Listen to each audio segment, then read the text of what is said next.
Je pense que ça s'est bien passé quand même. Je vais inviter Victor pour la lecture du texte d'aujourd'hui dans Matthieu chapitre 24, les versets 1 à 3 et aussi les versets 20 à 31. Donc, nous allons sauter les versets 4 jusqu'à 19 pour lire le texte d'aujourd'hui sur lequel je vais apporter la parole par la suite. Je vous invite à vous lever si vous le désirez. Vous êtes toujours libre, hein? Vous êtes toujours libre, mais je vous invite à vous lever pour faire honneur à la parole de Dieu, puis ensuite, vous pourrez vous asseoir. Je prie pas. Que le Seigneur bénisse sa parole. Jésus sortit du temple, et comme il s'en allait, ses disciples s'approchèrent pour lui en faire remarquer les constructions. Mais il leur dit, vous voyez tout cela? Je vous le dis en vérité, il ne restera pas ici pierre sur pierre, tout sera détruit. Il s'assit sur le mont des Oliviers. Les disciples vinrent en privé lui poser cette question. Dis-nous, quand cela arrivera-t-il et quel sera le signe de ton retour et de la fin du monde?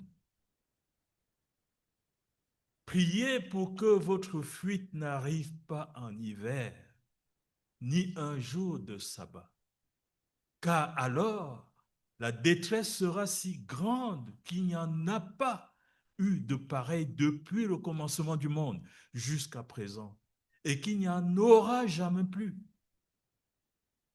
Et si ces jours n'étaient pas abrégés, personne ne serait sauvé. Mais à cause de ceux qui ont été choisis, ces jours seront abrégés. Si quelqu'un vous dit alors, le Messie est ici, ou il est là, ne le croyez pas. Car de prétendus Messies et de prétendus prophètes surgiront. Ils feront de grands prodiges et des signes miraculeux au point de tromper, si c'était possible, même ceux qui ont été choisis. Voilà, je vous l'ai annoncé d'avance. Si donc on vous dit, le voici, il est dans le désert, n'y allez pas. Ou le voilà, il est dans un lieu secret, ne le croyez pas. En effet, tout comme l'éclair part de l'est et apparaît jusqu'à l'ouest, ainsi sera le retour du Fils de l'homme. Là où sera le cadavre, là se rassembleront les vautours. Aussitôt, après ces jours de détresse, le soleil s'obscurcira, la lune ne donnera plus sa lumière, les étoiles tomberont du ciel et les puissances célestes seront ébranlées. Alors, le signe du Fils de l'homme apparaîtra dans le ciel. Tous les peuples de la terre se lamenteront et ils verront le Fils de l'homme venir sur les nuées du ciel avec beaucoup de puissance et de gloire. Il enverra ses anges avec la trompette retentissante et ils rassembleront ceux qu'il a choisis des quatre coins du monde, d'une extrémité du ciel à l'autre. Amen. Amen. Seigneur Jésus, viens, éclaire-nous. Éclaire-nous par ton esprit sur ces textes que nous venons de lire et sur la prédication maintenant que je vais apporter. Viens à mon aide. Aide-moi à communiquer ce que tu veux communiquer et viens parler à nos cœurs. Viens nous rassurer, Seigneur. Viens nous éclairer, Seigneur. C'est au nom de Jésus que nous prions. Amen. Vous pouvez Amen. vous asseoir. Merci beaucoup, Victor.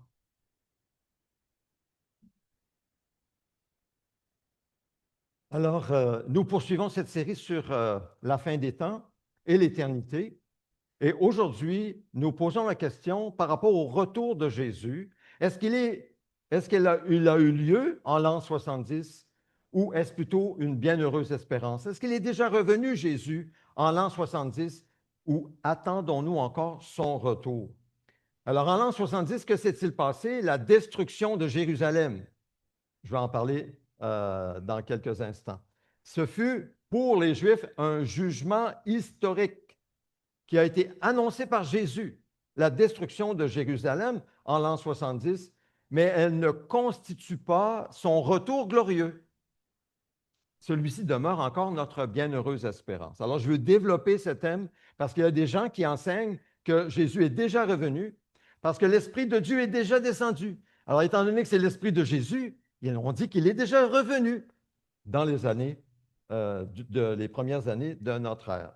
Alors, depuis quelques semaines, nous étudions les prophéties bibliques concernant la fin des temps. La semaine dernière, nous avons vu un principe très important, que plusieurs prophéties fonctionnent selon le principe du déjà et pas encore. Certaines prophéties connaissent un accomplissement réel, déjà. Par exemple, Jésus est né à Bethléem. C'était une prophétie, vous vous souvenez de Michée, on le dit à chaque Noël, on parle de Michée, le prophète Michée de l'Ancien Testament, qui disait que c'était à Bethléem que le Messie devait naître. Alors, cette prophétie a été accomplie. Mais il y a d'autres prophéties qui, par exemple, ont déjà été accomplies, déjà partiellement, mais pas complètement. Par exemple, le fait que le Messie allait régner dans le ciel et sur la terre. Alors Jésus, à sa résurrection, suite à sa résurrection, il a dit à ses disciples, « Tout pouvoir m'a été donné dans le ciel et sur la terre. Allez, faites de toutes les nations des disciples. » Alors il règne déjà sur la terre et dans le ciel, mais pas complètement dans le sens que, visiblement, Jésus n'est pas encore revenu. Il promet de revenir sur les nuées. Donc, vous voyez, déjà, il règne, mais pas encore. On a vu ça la semaine dernière. Par exemple, pour illustrer, si vous allez à Saint-Michel-de-Bellechasse, est-ce que vous connaissez l'endroit Saint-Michel-de-Bellechasse? C'est un beau village le long du fleuve vers l'est, sur le côté sud. Très beau village. Il y a un quai, on peut apporter notre pique-nique, les enfants peuvent s'amuser dans les... Il y a un beau terrain de jeu, il y a une petite marina. Et puis là, au coucher du soleil, c'est magnifique. Le coucher du soleil, il descend sur comme la rive nord, et puis les gens viennent seulement pour le coucher du soleil. Et vous allez voir un coucher du soleil. Moi, je trouve ça fascinant, un coucher du soleil. On dirait que c'est vraiment fascinant pour bien des gens. Mais moi, je me pose toujours la question, pourquoi les gens, lorsque le soleil vient de disparaître à l'horizon, les gens quittent? Avez-vous déjà assisté à cela? C'est particulier. On voit un coucher de soleil, là, le soleil, là, il vient, il disparaît. Là, les gens commencent à se lever, puis ils s'en vont. Mais j'ai dit, ne vous en allez pas, c'est beau maintenant. Les couleurs sont magnifiques. Ça passe du jaune au orange, il y a du violet, il y a du vert. C'est d'une beauté magnifique. Encore, peut-être même pour 1 heure. C'est sûr qu'il commence à faire froid. Donc là, peut-être que c'est pour ça qu'ils s'en vont, je ne sais pas, ou ils veulent retourner chez eux. Je ne sais pas trop. Mais peu importe, nous, on ne s'en va pas. On ne s'en va jamais. Alors, les prophéties bibliques, c'est comme ça. C'est déjà arrivé, le soleil est déjà couché, mais pas encore terminé. Il y a encore bien de choses à venir. Donc la question, Jésus, est-ce qu'il est revenu en l'an 70 ou est-ce que nous attendons son retour? Vous savez, cette question, peut-être revenir un peu, cette question détermine comment nous vivons aujourd'hui. Ça détermine notre manière de vivre. Donc c'est une question très importante. Très importante. Si Jésus est déjà revenu, ou si nous l'attendons, ça change notre vie, comment nous nous comportons aujourd'hui. Notre espérance, notre manière de vivre, notre mission dépendent de la réponse que nous donnons à cette question. Donc, d'abord, Jésus avait réellement annoncé la destruction de Jérusalem. Le texte est devant vous. Jésus sortit du temple, nous l'avons lu. Comme il s'en allait, les disciples s'approchent de lui pour lui faire remarquer les belles constructions du temple. Mais il leur dit, vous voyez tout cela? Je vous le dis en vérité, il ne restera pas ici pierre sur pierre, tout sera détruit. Quand est-ce que ça s'est réalisé? En l'an 70, après Jésus-Christ, de notre ère. Ça s'est réalisé. Le temple était une merveille pour les disciples. C'était l'édifice le plus impressionnant du monde de l'époque. C'est un peu comme si aujourd'hui un prophète, ou je ne sais pas trop qui, dirait, vous savez, le château Frontenac, la basilique de Québec vont être totalement détruites. Quelqu'un qui nous annonçait ça, qu'est-ce qu'on dirait? Ben, je pense qu'il devrait aller peut-être au 3e étage du CHUL, dans l'unité de la psychiatrie. Hein? Aujourd'hui, quelqu'un dirait ça, on dirait, regarde, ça c'est ta place. Mais Jésus a dit cela devant un magnifique bâtiment et c'est arrivé, mot à mot. Les légions, 40 ans plus tard, les légions romaines arrivent, détruisent Jérusalem, le temple est incendié, des milliers meurent, la parole de Jésus est confirmée. Dieu tient toujours parole. Ce qu'il a dit, il le fera. Il tient toujours parole. Quand il promet un salut, il l'accomplit. Quand Dieu annonce un jugement, il l'accomplit. Notre génération ne devrait pas prendre à la légère ce que Jésus a dit. En fait, Jésus a dit, le ciel et la terre disparaîtront, mais mes paroles ne disparaîtront jamais. C'est sérieux. Matthieu 24, verset 35. Prenons une illustration. Une illustration du Québec. Tiens, on va revenir un peu plus près de chez nous. Saint-Marc-sur-le-Lac, les inondations en avril 2019. Plusieurs citoyens avaient reçu des avertissements. Certains ont évacué, d'autres sont restés. Ils ont risqué leur vie. On a dû venir les secourir.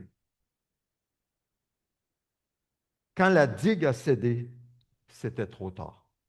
Ils n'ont pas eu le temps de quitter. C'était la catastrophe.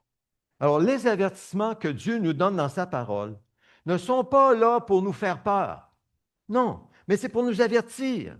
Nous avertir afin que nous nous mettions à l'abri des avertissements que Dieu nous donne. Et cet abri, c'est Jésus. C'est la foi en Jésus. C'est de recevoir ses paroles et d'obéir à ses paroles.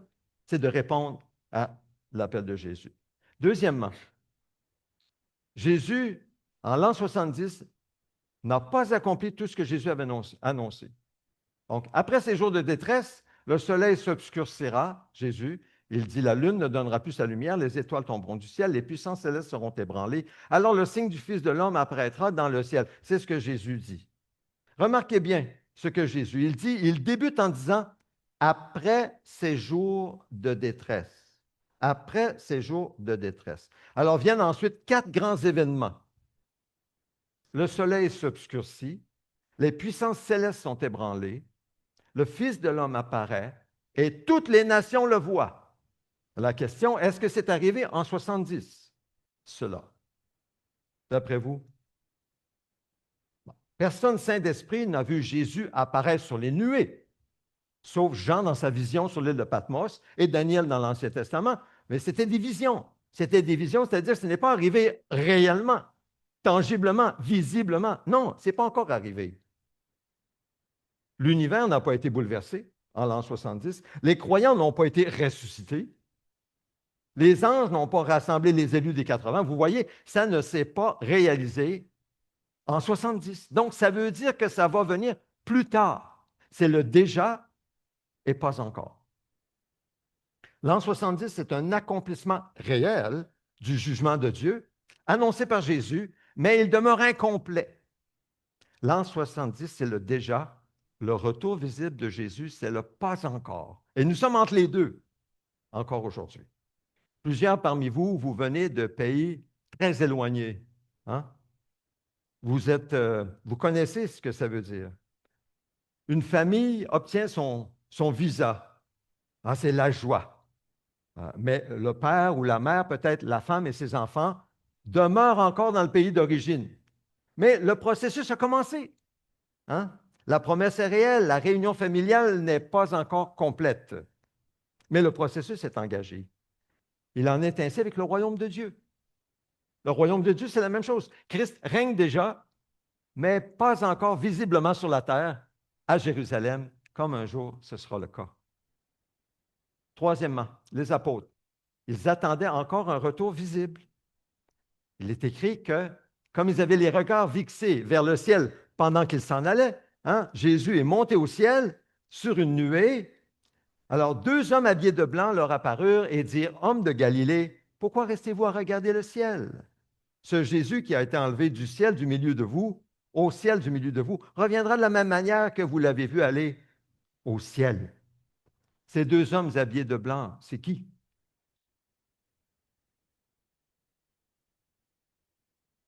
Qui sont-ils? Ce sont des anges, n'est-ce pas? Mais oui, ils viennent du ciel. Et qu'est-ce qu'ils disent aux disciples?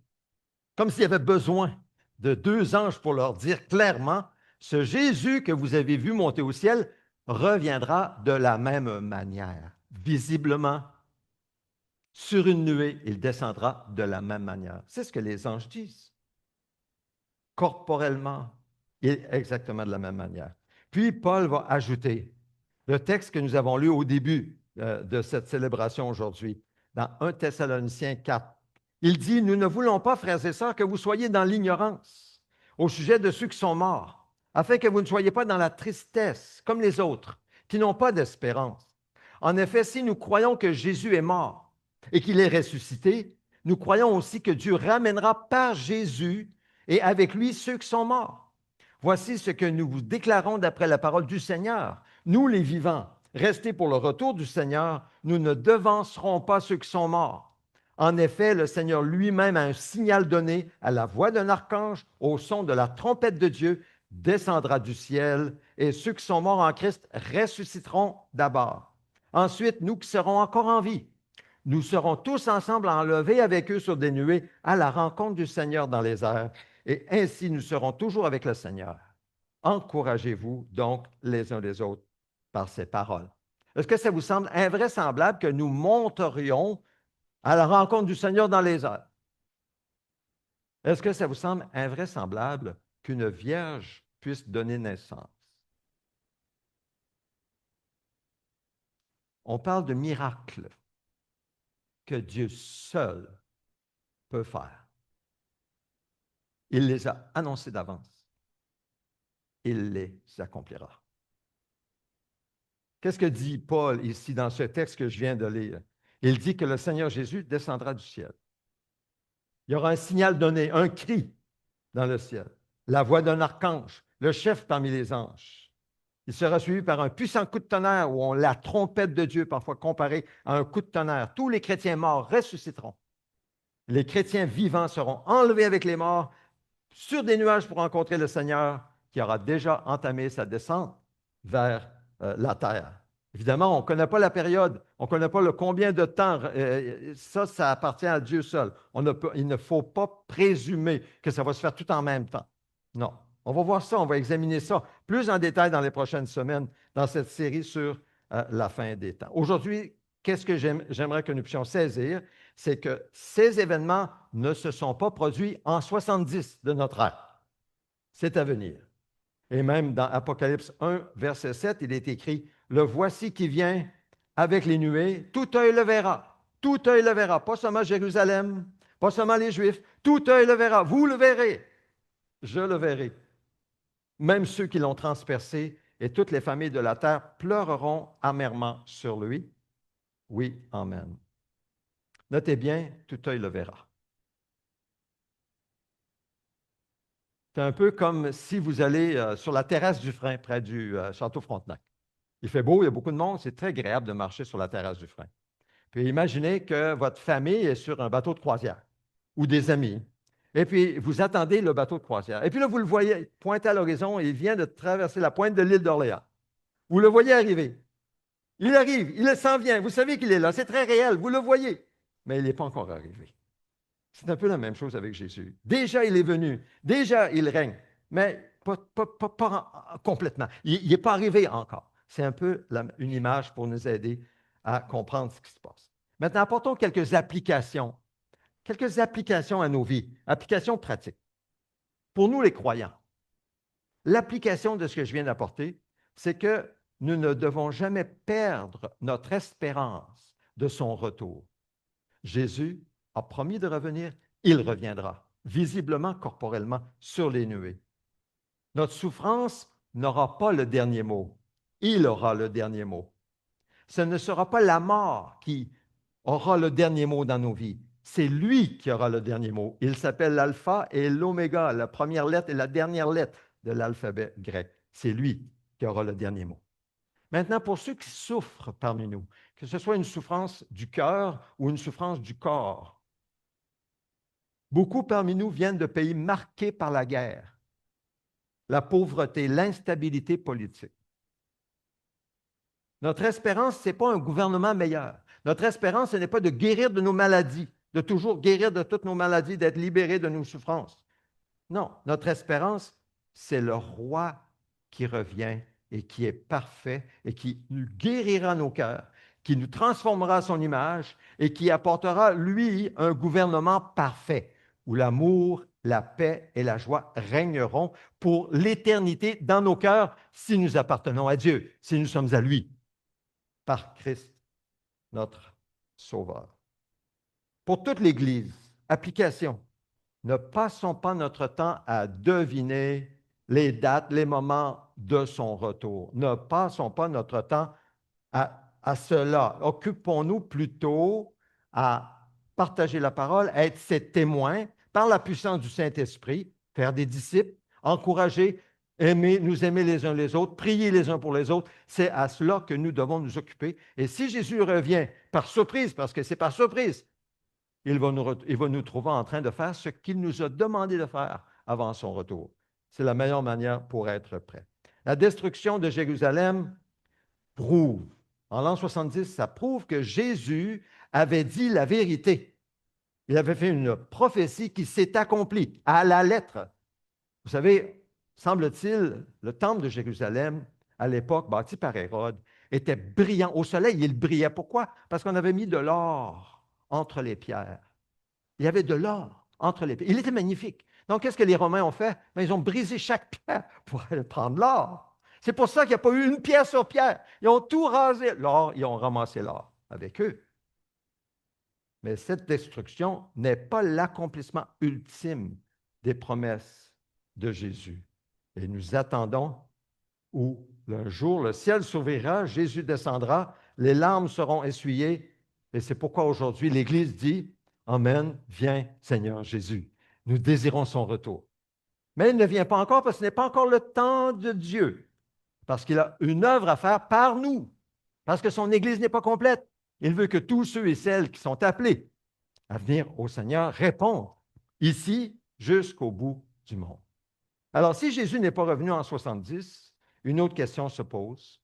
Et je veux adresser cette dernière question pendant cette prédication. La grande tribulation dont parle la Bible, la grande tribulation, la grande détresse qui va toucher la terre entière, est-ce qu'elle est derrière nous ou est-ce qu'elle est encore en avant de nous? La grande tribulation. Vous savez, il y a plusieurs enseignants qui disent que la grande tribulation, c'est soit lorsque Jésus est revenu en 70, parce que c'était épouvantable à Jérusalem. L'historien Joseph, c'est un historien juif, Flavius Joseph, il a dit, et c'est écrit, la prise de Jérusalem en l'an 70 fut une catastrophe d'une violence inouïe, marquée par une famine atroce, des massacres et la destruction complète du temple par les armées romaines de Titus, accomplissant ainsi la prophétie de Jésus selon laquelle il ne restera pas ici pierre sur pierre. Donc, certains pensent que ça, c'était la grande tribulation dont parlait Jésus. Il y a d'autres enseignants, j'ai lu ça dans les commentaires, ils enseignent que la grande tribulation, c'est la tribulation de toute personne qui reçoit Christ. Et là, il est méprisé par ses collègues, il est rejeté par sa famille. Parfois, il y a toutes sortes de problèmes, les gens ne comprennent pas ce qui se passe avec lui. Ils appellent ça la grande tribulation pour cette personne-là. La question est, qu'est-ce que c'est cette grande tribulation? Est-ce qu'elle est à venir? C'est ça la question. Donc, de un, Jésus annonce une détresse sans précédent. Il dit, car alors la détresse sera si grande qu'il n'y a pas eu de pareil depuis le commencement du monde jusqu'à présent et qu'il n'y en aura jamais plus. Et si ces jours n'étaient pas abrégés, personne ne serait sauvé. Mais à cause de ceux qui ont été choisis, ces jours ont été ou seront abrégés. Remarquons bien les expressions que Jésus utilise ici. Il dit, depuis le commencement, il n'y en a jamais eu de pareil. Et il n'y en aura jamais plus par la suite. C'est un langage qui est très fort. C'est extrême ce que Jésus dit ici.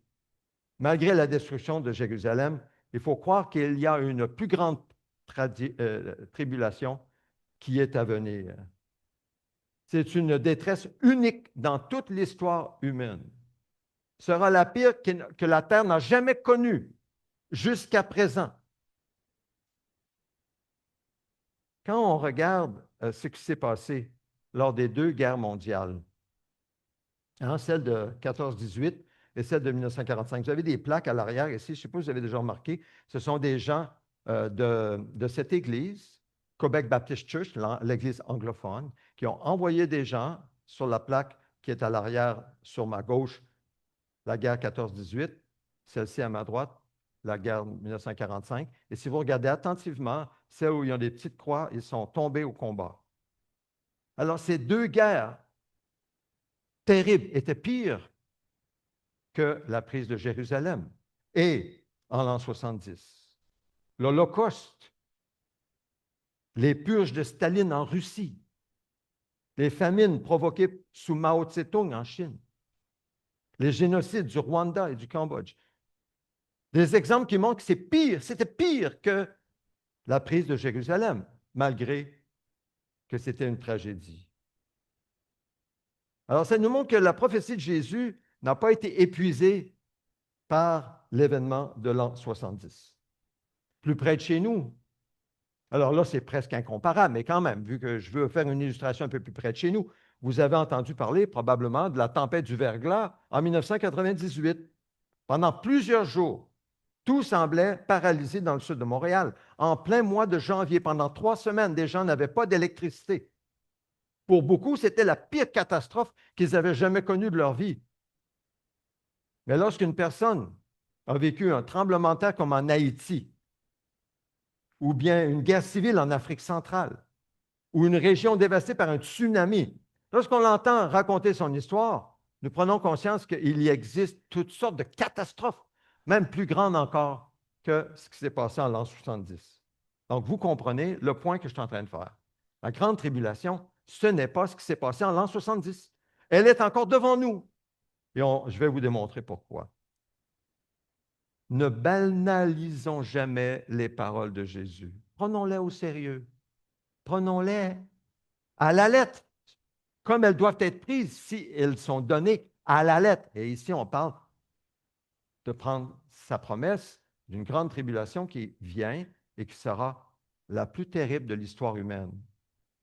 Il n'y en a jamais eu de pareil. Donc, la grande tribulation sera immédiatement suivie du retour de Jésus. Alors là, ça, c'est une bonne nouvelle. Hein? Une nouvelle pour nous. Cette grande tribulation, cette grande détresse sera suivie immédiatement par le retour de Jésus. C'est ce que Jésus dit ici. Aussitôt après ces jours de détresse, le soleil s'obscurcira, la lune ne donnera plus sa lumière, les étoiles tomberont du ciel, les puissances célestes seront ébranlées. Alors le signe du Fils de l'homme apparaîtra dans le ciel. C'est le retour de Jésus. Vous remarquez l'ordre. Aussitôt après ces jours de détresse. Aussitôt après ces jours de détresse. Pas 3 ans et demi plus tard. Aussitôt après ces jours de détresse. Cette grande tribulation. Il parle des 4 événements, puis il dit que le Fils de l'homme apparaîtra. Les anges rassemblent les élus. C'est une chronologie importante à suivre ici. Donc, la grande tribulation ne s'est pas accomplie en 70. Pourquoi? Parce que Jésus n'est pas revenu après. Ben, vous comprenez. La tribulation ultime précède directement le retour glorieux de Jésus. Alors, une illustration pour nous aider à comprendre, lorsque vous voyez que les éclairs illuminent le ciel, l'orage, vous le savez, elle est arrivée. Vous ne dites pas, elle va arriver dans 2 semaines. Les éclairs montrent que l'orage est là. On en a eu un éclair, je pense que c'était hier. Hein, vous l'avez vu, hein? On l'a vu aussi. Ça a sonné. On n'a pas dit, ben l'orage, ça va être dans 3 jours. Alors, quand le signe du Fils de l'homme apparaîtra dans le ciel, ben, c'est le retour du Seigneur. Il y aura une foule innombrable qui sortira de cette grande détresse. Alors, écoutez bien ce que dit Apocalypse, chapitre 7, versets 9 à 17. Il dit, après cela, et c'est Jean qui a une vision, hein, dans l'Apocalypse. Il dit, je regardais, je vis une foule immense que personne ne pouvait compter. C'était des hommes de toute nation, de toute tribu, de tout peuple, de toute langue. Ils se tenaient debout devant le trône et devant l'agneau, habillés de robes blanches, des feuilles de palmier à la main, et ils criaient d'une voix forte, « Le salut est à notre Dieu qui est assis sur le trône et à l'agneau. tous les anges qui se tenaient autour du trône, des anciens et des 4 êtres vivants, se prosternèrent, le visage contre terre, devant le trône, et ils adorèrent Dieu en disant Amen, la louange, la gloire, la sagesse, la reconnaissance, l'honneur, la puissance et la force sont à notre Dieu au siècle des siècles. Amen. L'un des anciens prit la parole et me dit, ceux qui sont habillés d'une robe blanche, écoutez bien, ceux qui sont habillés d'une robe blanche, qui sont-ils et d'où sont-ils venus? Je lui répondis, mon Seigneur, tu le sais. Il me dit alors, ce sont ceux qui viennent de la grande tribulation. Grande tribu. Ce sont ceux qui viennent de la grande tribulation. Ils ont lavé leur robe. Ils l'ont blanchie dans le sang de l'agneau. C'est pourquoi ils se tiennent devant le trône de Dieu et le servent jour et nuit dans son temple. Celui qui est assis sur le trône les abritera sous sa tente. Ils n'auront plus faim, n'auront plus soif. Le soleil ne les frappera plus, ni aucune chaleur brûlante. En effet, l'agneau qui est au-dessus du trône prendra soin d'eux et les conduira aux sources des eaux de la vie, et Dieu essuiera toute larme de leurs yeux. J'en vois une foule immense, impossible à compter, qui vient de la grande tribulation, qui tombera, cette grande tribulation annoncée par Jésus. Il voit toutes les nations, il entend toutes les langues, les peuples sont devant lui, toutes les tribus de la terre. C'est une description magnifique. Quand je regarde notre assemblée, nous avons ici un petit reflet de ce qui viendra. On a des gens de diverses nations. On a parmi nous des Québécois, bien sûr, mais on a des Camerounais, des Burkinabés. Nous avons des gens qui viennent de Mali. Il n'est pas ici parmi nous, Centrafrique, des Haïtiens, des gens de Salvador, des Inuits aussi, des Mexicains. Bref, des hommes et des femmes différents, mais un seul Seigneur, un seul Sauveur, un seul Évangile, une seule espérance. Et cette vision nous rappelle que Dieu sauve un peuple immense de diverses nations, de tribus partout sur la terre. C'est pour ça que c'est si important d'être engagé dans la mission de Dieu partout sur la terre, là où il nous appelle. Pas juste nous, mais en étant avec ceux et celles qui servent et les soutenir par nos prières, par nos dons, si c'est possible. Ne laissons jamais la peur, l'angoisse, en pensant à cette grande tribulation, la fin des temps. Ne laissons pas la peur prendre la place de notre confiance et de notre espérance, parce que Jésus revient tout de suite après. Comptons sur lui, il nous permettra de rester fermes et de persévérer jusqu'à la fin. L'Apocalypse ne présente pas seulement des jugements, elle montre surtout un agneau victorieux qui règne sur le trône de Dieu. Gardons nos yeux sur lui. Gardons nos yeux sur lui. Dernier point, pourquoi Dieu permet-il encore cette attente? Pourquoi? Pierre dit, s'il y a une chose bien-aimée que vous ne devez pas oublier, c'est qu'aux yeux du Seigneur, un jour, c'est comme 1000 ans, et 1000 ans sont comme un jour. Le Seigneur ne tarde pas dans l'accomplissement de sa promesse, comme certains le pensent, au contraire, il fait preuve de patience envers nous, voulant qu'aucun ne périsse, mais que tous parviennent à la repentance. Alors voilà pourquoi Dieu, Jésus n'est pas encore revenu. Hein? Il attend que tous parviennent à la repentance. Il y a des gens encore aujourd'hui qui se moquent. Ils se moquent de ceux qui attendent le retour de Jésus, comme il y en a eu à l'époque des disciples, comme il y en a toujours eu. Il y en a qui se moquent. Un peu comme ceux qui se sont moqués de Noé lorsqu'il bâtissait une arche, hein? Un grand bateau de résine, aussi long qu'un terrain de football, aussi long qu'un terrain de soccer, en plein désert. Il a quoi dit ça? Pensez-vous qu'il ne s'est pas fait rire de lui? Ben oui, mais sauf que quand le déluge est arrivé, quand la porte a été fermée, mais c'était trop tard. Puis lui, il a sauvé sa famille. Pourquoi? Parce qu'il a pris au sérieux les paroles de Dieu. Il a pris au sérieux les paroles qui sont écrites, qui sont écrites pour lui que Dieu lui avait dit, révélées. Il a fait ça pour sauver sa famille. Donc, nous devons prendre la promesse de son retour au sérieux. Dieu n'est pas en retard. Il est patient.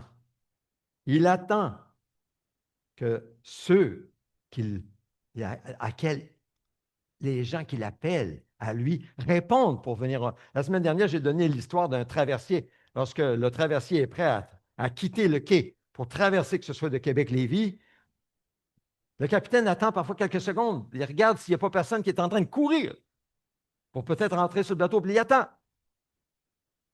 Puis là, après ça, il monte la passerelle. Une fois que la passerelle est montée et que la porte est fermée, c'est trop tard. On ne peut plus entrer. C'était le cas pour l'arche de Noé. Ça va être le cas pour le retour du Fils de l'homme. Alors, quelques applications. Ne vivons pas dans la peur. Ne vivons surtout pas dans la peur. Le croyant n'attend pas l'Antichrist. Le croyant attend Jésus. Hein? Notre espérance, c'est une personne, c'est notre Sauveur bien-aimé. Alors, gardons nos yeux sur lui jusqu'au bout. Ne nous laissons pas effrayer par les événements, par un antéchrist ou quoi que ce soit. Non, gardons nos yeux sur le Seigneur. Ensuite, ne nous laissons pas distraire. Il semble que chaque génération est prête pour le retour de Christ ou elle attend, elle pense que Jésus va revenir pendant leur génération. C'est encore le cas aujourd'hui. C'est le cas depuis le début de l'histoire chrétienne. L'histoire depuis que Christ est venu. Il y a des guerres, il y a des pandémies, il y a des crises économiques, des bouleversements politiques. Et là, les spéculations montent. Et aujourd'hui, on a l'Internet, on en a plein. Alors, n'entrons pas dans ce piège. Ne nous laissons pas distraire par des événements qui doivent précéder le retour de Jésus.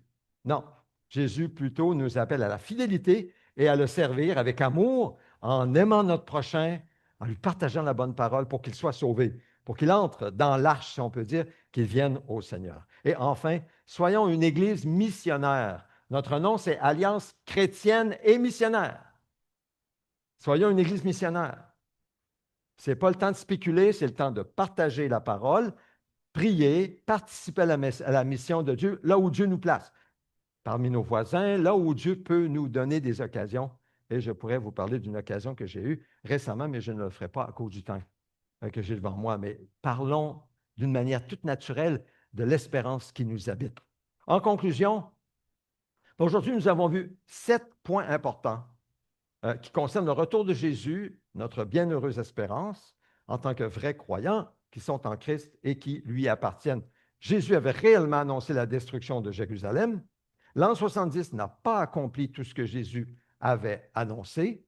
Les apôtres attendaient encore un retour visible de Jésus. Jésus annonce une détresse sans précédent, une grande tribulation qui sera immédiatement suivie par le retour de Jésus, où une foule innombrable sortira de cette grande détresse. Et nous avons répondu à la question, pourquoi Jésus ou Dieu permet-il encore cette attente? C'est qu'afin qu'aucun de nous ne périsse, mais que tous parviennent à la repentance. C'est ce que la Bible enseigne.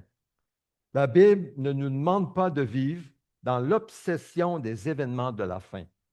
Non, elle nous invite à vivre dans l'espérance du retour de notre bien-aimé Sauveur.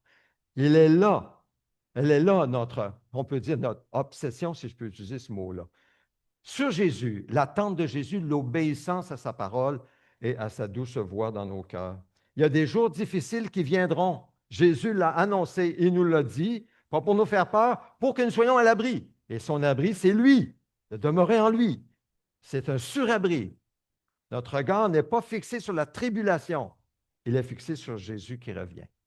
L'Apocalypse ne se termine pas avec la victoire de la bête, non, mais avec la victoire de l'agneau. C'est pourquoi l'Église prie depuis 2000 ans, Amen, viens Seigneur Jésus. Pouvez-vous le dire avec moi? Amen, viens Seigneur Jésus. Alors nous devons donc veiller et prier, car personne ne connaît le jour ni l'heure.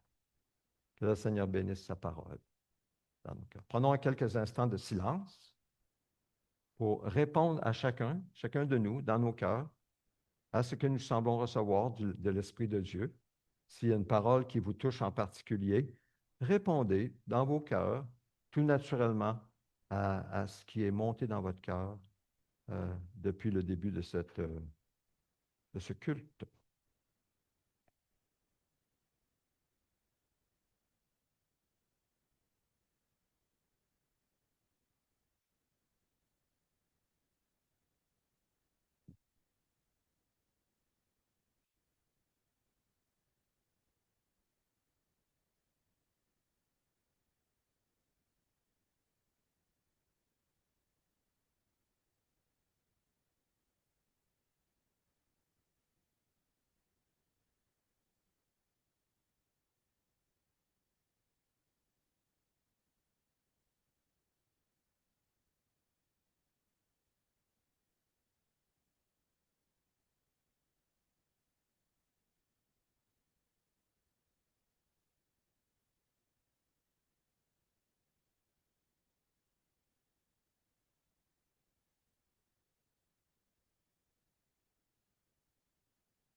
Nous te louons, Seigneur, nous te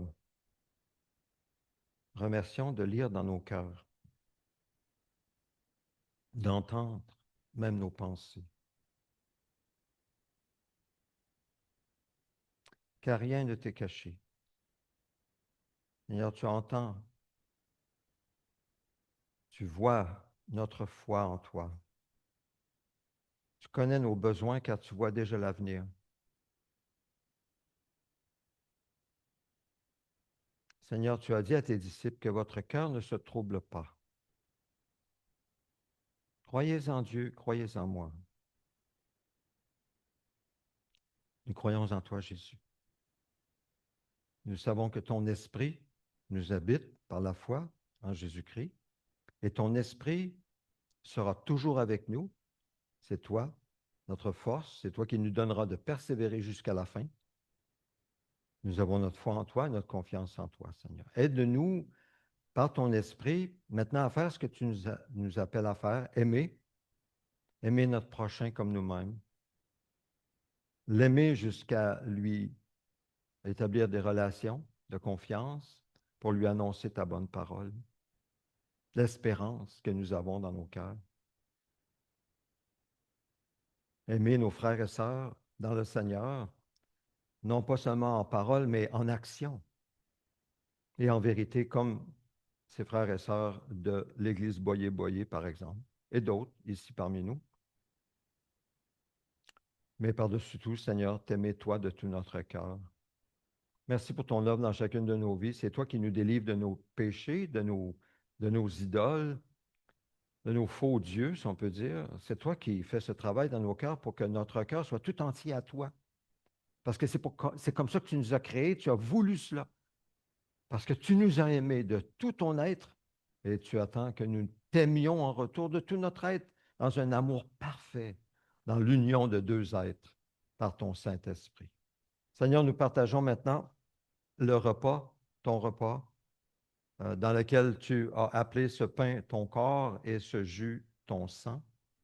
Nous le partageons ensemble en famille, comme un seul corps, partageant un même pain, unis à toi, Christ, membre de ton corps, pour te représenter ici sur la terre, communiquer ta parole et ton amour, et que d'autres puissent se joindre à ce corps. C'est notre prière au nom de Jésus. Amen. Amen. Je vous invite à venir prendre une coupe, vous qui croyez en Jésus comme Seigneur et Sauveur, vous qui appartenez à Dieu, qui avez mis votre foi en lui, qui ne comptez pas sur rien d'autre que sur Christ pour votre salut éternel. Alors, c'est pour vous ce repas. C'est pour vous ce repas. Prenez un morceau de pain, une coupe de jus, ou si vous préférez la coupe qui est fermée, ça contient le pain et le jus. Alors, je vous invite sans tarder à venir à prendre les éléments que nous allons partager ensemble.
Seigneur Jésus, nous fêtons aujourd'hui euh, la victoire que tu as accomplie déjà pour nous.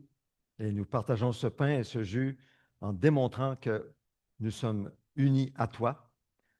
Déjà, tu as accompli cette grande victoire pour nous en venant vivre une vie humaine sur la terre sans commettre le péché, en aimant Dieu de tout ton être, ton prochain comme toi-même, euh, et en portant nos péchés à la croix à notre place, toi l'agneau de Dieu qui ôte le péché du monde. Et en prenant ce pain, en prenant ce jus, nous déclarons que nous sommes identifiés à cette mort sur la croix. Nous déclarons que nous faisons un avec le corps de Christ crucifié, mis au tombeau, ressuscité et monté au ciel jusqu'à être assis avec Christ dans les lieux célestes. Nous déclarons que nous sommes unis à Christ en prenant ce pain et ce jus par la foi. Alors le Seigneur Jésus, la nuit où il a été livré, a pris du pain. Il l'a rompu, l'a donné à ses disciples en disant, prenez, mangez, ceci est mon corps livré pour vous. Faites ceci en souvenir de moi. Prenons-en tous.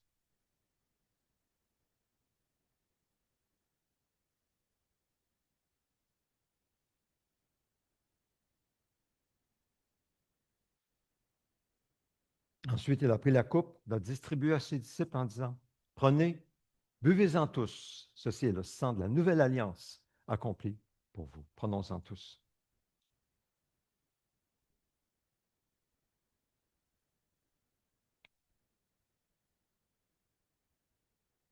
Si nous confessons nos péchés, Dieu est fidèle et juste de nous les pardonner et de nous purifier de tout péché.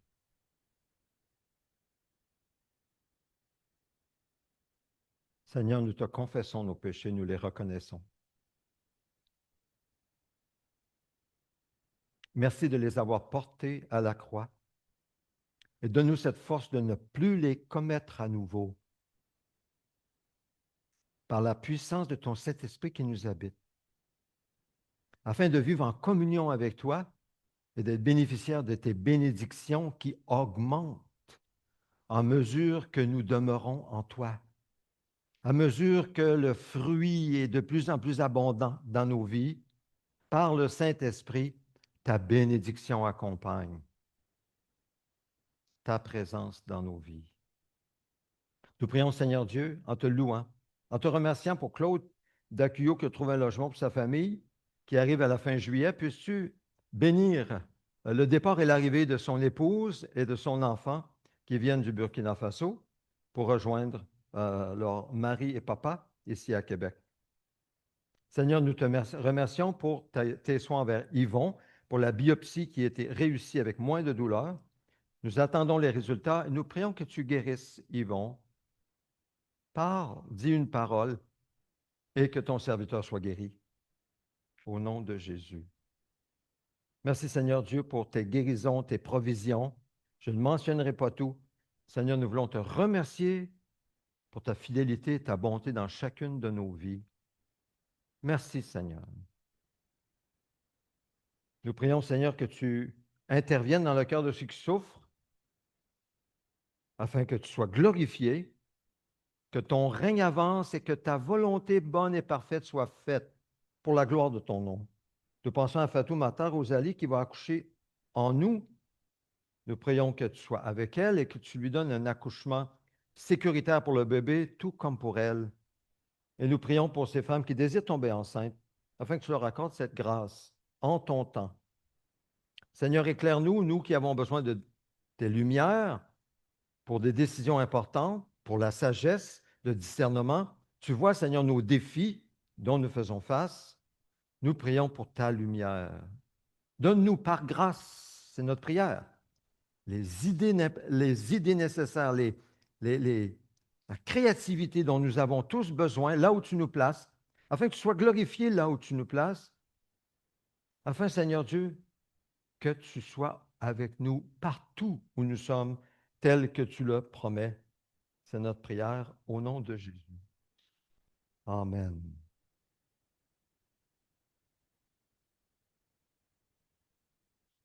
Je vous laisse un moment de silence, chacun de nous. Prenons un moment de silence. Prions en silence dans nos cœurs ce que nous avons à cœur de prier. En silence.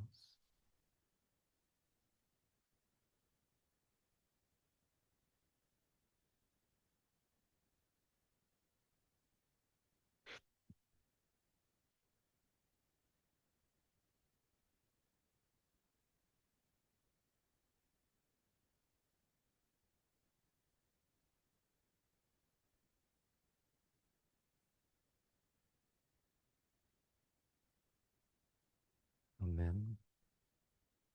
J'invite à vous lever avec moi. Nous allons prier cette prière que le Seigneur nous a enseignée. Ensemble, notre Père céleste, que la sainteté de ton nom soit respectée, que ton règne vienne, que ta volonté soit faite sur la terre comme au ciel. Donne-nous aujourd'hui notre pain quotidien. Pardonne-nous nos offenses, comme nous aussi nous pardonnons à ceux qui nous ont offensés. Ne nous expose pas à la tentation, mais délivre-nous du mal et du malin. Car c'est à toi qu'appartiennent dans tous les siècles le règne, la puissance et la gloire. Amen. Ô Dieu, nous te désirons de tout notre cœur. Fais de nous une Église interculturelle, renouvelée et en santé. Viens, transforme-nous, de sorte que nous devenions des disciples centrés sur Christ, dynamisés par l'Esprit, axés sur la mission et capables de nous multiplier partout. Nous prions au nom de Jésus. Seigneur, reçois nos dîmes et nos offrandes pour les besoins de notre assemblée. Merci pour ce bâtiment que nous pouvons utiliser.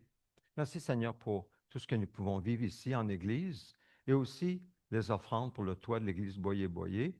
Seigneur, permets que nous puissions recevoir de ta main des sous pour ce projet que nous soumettons à ta volonté et pour la gloire de ton nom. Au nom de Jésus, amen. Vous pouvez vous asseoir. Quelques annonces en terminant. Sachez que je suis disponible pour la prière. Si vous désirez recevoir une prière personnelle à la fin de la célébration, vous pouvez rester en avant. On peut prier. Sinon, vous pouvez aussi prier les uns pour les autres. Hein, nous sommes unis à Christ, les uns pour les autres. Mais je suis disponible. En bas au sous-sol, il y a une petite collation. Ne quittez pas trop vite. C'est bon de se rencontrer, se voir. Donc, c'est au sous-sol. Maison de prière cette semaine, lundi midi par la plateforme Zoom, le mardi midi au Café Quoi, en bas ici, coin Salaberry, chemin Sainte-Foy. Mercredi 19h, plateforme Zoom. Alors, pour les détails, vous pouvez prendre une photo pour l'adresse. Contactez-moi pour avoir le lien Zoom si vous désirez vous joindre à nous à la maison de prière. Les anniversaires de naissance, Fatou Matar Rosalie, mercredi 22 juillet, Théodore Cracker, samedi 25 juillet. Et un anniversaire de mariage, celui de Marianne et Victor Dumo, 22 juillet. Hey, ça fait combien d'années, Victor? 37. Hey, wow! Ce sont des modèles. Alors, nous allons chanter pour eux. Joyeux anniversaire, soyez fidèles à Jésus, que Dieu vous bénisse, que vous grandissiez en lui. Hey, on applaudit. 37. Un beau 37. Dieu vous bénisse. Hein. Ah, ça vous bénisse. Alors, je vous invite à vous lever pour la bénédiction. Alors, vous pouvez ouvrir vos mains si vous le désirez. L'important, c'est vos cœurs. Oui, je viens bientôt. Amen. Viens, Seigneur Jésus. Que la grâce du Seigneur Jésus-Christ soit avec tous les saints. Amen. Bonne fin de journée. On se retrouve en bas. À bientôt.